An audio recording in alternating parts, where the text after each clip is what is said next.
Hello friends, welcome back to my channel. जय श्री कृष्णा। महाभारत कथा आपने कई बार देखी सुनी होगी, लेकिन धृतराष्ट्र गांधारी के 100 पुत्रों में से आपने ज़्यादातर दुर्योधन और दुशासन का ही जिक्र सुना होगा। क्या आप जानते हैं कि 100 कौरवों में से एक ऐसा कौरव था जिसने कि महाभारत में महारानी द्रौपदी के अपमान को निंदनीय घटना कहा और उसका विरोध किया। चलिए जानते वो कौन था।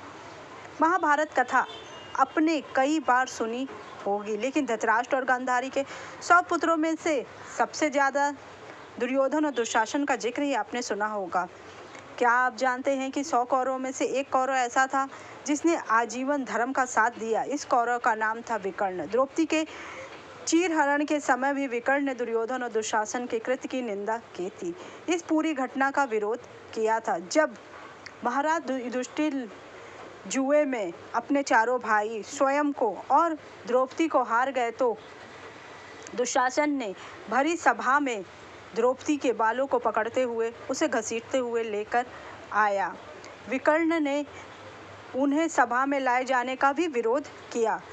जिस सभा में द्रौपदी का अपमान, उसमें धृतराष्ट्र, भीष्म, द्रोणाचार्य, कुलगुरु कृपाचार्य जैसे महारथी चुप थे। किसी ने भी उसका विरोध नहीं किया, इस कृत्य का विरोध ना कर सके। अकेला विकर्ण ऐसा शख्स था जिसने इस घटना का विरोध किया और दुर्योधन और दुशासन की आलोचना की। उसने अपने भाई का विरोध होने के बावजूद विकर्ण ने भाई का धर्म निभाते हुए कौरव सेना का साथ दिया। युद्ध के दौरान पांडवों का सामना भी विकर्ण से हुआ, लेकिन वह उससे लड़ना नहीं चाहते थे, क्योंकि विकर्ण एक सत्यवादी और सत्य पे चलने वाला और अपने भाइयों को समझाने वाला था कि ये घटना नहीं करना चाहिए। उसने अपने भ्राताश्री को समझाया कि महारानी द्रौपदी भरत वंश की कुलवधू हैं और कुलवधू को इस तरह निर्वस्त्र करना बहुत ही निंदनीय काम है। आप लोगों को ये काम नहीं करना चाहिए। जो दूध कीड़ा से वहीं तक था जब तक कि आप लोग खेल रहे थे।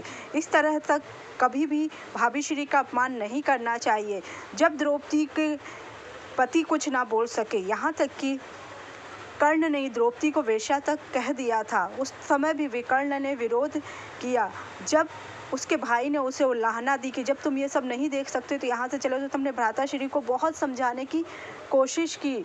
वह कौरवों को घमंड करने से रोक रहा था। वो कह रहा था कि सती का अपमान ना करे, नहीं तो विनाश हो जाएगा, पूरा वंश खत्म हो जाएगा भ्राताश्री। लेकिन भ्राताश्री उसकी बात सुनने को तैयार नहीं। अपने पिताश्री को भी बोला कि इन सब चीज़ों को आप बंद कर दीजिए, लेकिन किसी ने भी विकर्ण की बात ना सुनी।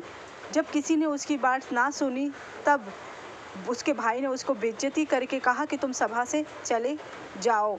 उसके बाद विकर्ण को ना चाहते हुए भी वहाँ से जाना पड़ा, लेकिन उन 100 कौरवों में से एक विकर्ण ही था जिसने धर्म का साथ दिया और अन्याय के विरुद्ध लड़ा। और वह नहीं चाहता था कि उसकी भाभी श्री का पूरे भारत वंश की कुलवधू का अपमान हो। महाभारत के युद्ध में जब भीम का सामना विकर्ण से हुआ, क्योंकि वह इसके बावजूद भी अपने अधर्मी भाई का साथ दिया, जब महाभारत का युद्ध शुरू हुआ तो उसने पांडवों के साथ ना जाकर अपने भ्राताश्री दुर्योधन का साथ दिया और दुर्योधन की तरफ से ही उसने लड़ा, जिसमें कि भीम ने पूरे 100 कौरवों को एक साथ मारा, जिसमें कि विकर्ण भी था। भीम विकर्ण से युद्ध नहीं करना चाहते थे। तब विकर्ण ने भीम से कहा, वह जानते हैं कि कौरवों की हार होनी है, लेकिन वह सिर्फ अपना कर्तव्य निभा रहे और कर्तव्य का पालन करने के कारण ही उन्हें युद्ध करना पड़ेगा। द्रौपदी के अपमान पर विकर्ण का कहना था कि उस समय जो उचित था वह किया, क्योंकि मैं गलत का विरोध कर रहा था। मैं नहीं चाहता था कि किसी भी स्त्री का अपमान हो, इसलिए मैंने उसका विरोध किया। लेकिन अब मेरे भाई को मेरी ज़रूरत है, इसलिए मैं आपसे लड़ रहा हूँ। विकर्ण ने भीम से कहा, आप परेशान ना हो, अस्त्र उठाइए, क्योंकि मैं जानता हूँ कि आप मेरा वध कर सकने में सक्षम है, लेकिन उसके बाद भी मैं आपसे युद्ध करूंगा और आप मेरा वध कर भी देंगे तो भी ये न्याय सम्मत है, क्योंकि मैं अधर्म के खिलाफ लड़ रहा हूँ। लेकिन मेरा धर्म है कि अपने भाई भ्राताश्री के लिए मुझे अंतिम सांस तक लड़ना पड़ेगा। उसके बाद भीम और विकर्ण का भीषण युद्ध हुआ और अंत में ना चाहते हुए भी विकर्ण का वध भीम को करना पड़ा। भीम ने जब विकर्ण का वध किया तो वो बहुत ज़्यादा दुखी हुए।